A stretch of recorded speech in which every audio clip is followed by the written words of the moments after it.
तर आज आपण आपल्या बिराजदार रेसिपीमध्ये बनवत आहोत फ्रूट कस्टर्ड।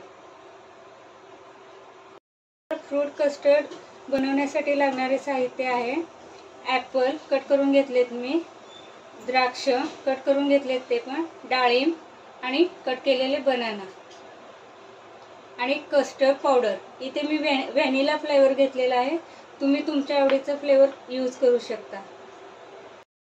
तर चला तर आपण आता आपल्या रेसिपीला स्टार्ट करूया। गॅसवरती एका टोपमध्ये आपण दूध गरम करायला ठेवूया।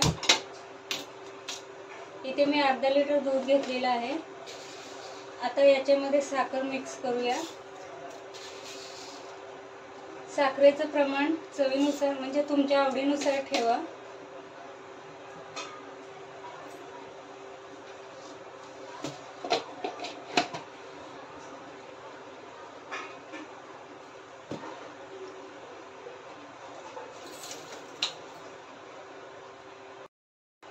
तुम्ही बघू शकता आपलं दूध गरम होते आणि साखर विरघळली आहे यातील।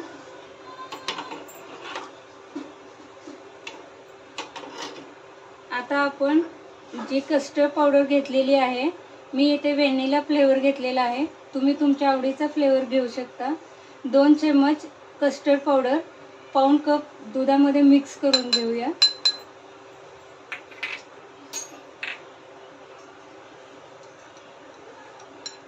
पावडर व्यवस्थित मिक्स करून घ्यायची।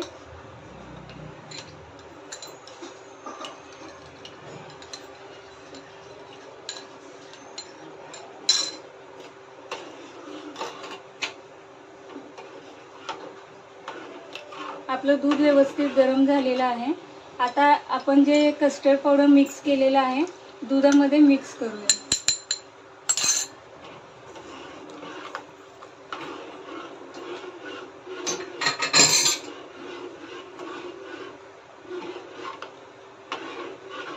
कस्टर्ड पावडर आणि दूध व्यवस्थित मिक्स करून घ्यायचे।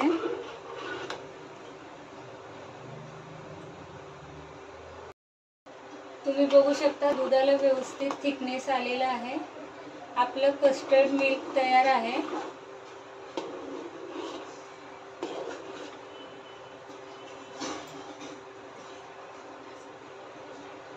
आता हे आपण थंड होण्यासाठी फ्रीज मध्ये ठेवत आहोत। आपलं कस्टर्ड मिल्क थंड झालेलं आहे। आता याच्यामध्ये आपण सर्व फ्रूट मिक्स करून घेऊया।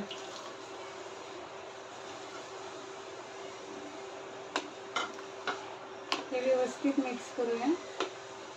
मी येथे माझ्याकडे जे अवेलेबल फ्रूट आहेत ते वापरले आहेत, तुमच्याकडे घरी जे फ्रूट अवेलेबल असतील ते तुम्ही येथे वापरू शकता आणि फ्लेवरही तुम्ही तुमच्या आवडीचा वापरा। अशा प्रकारे आपले फ्रूट कस्टर्ड रेडी आहे। ते मी एका बाउलमध्ये सर्व केलेलं आहे। उन्हाळ्याच्या दिवसामध्ये फ्रूट कस्टर्डची मजा काही औरच असणार आहे आणि तुमच्या घरातील लहान थोरांना सर्वांना ही डिश नक्की आवडेल। तुम्ही घरी जरूर ट्राय करा। तुम्हाला आमच्या चॅनलवरील व्हिडिओ आवडत असतील तर आमच्या चॅनलला लाईक करा, सबस्क्राईब करा। थँक्यू।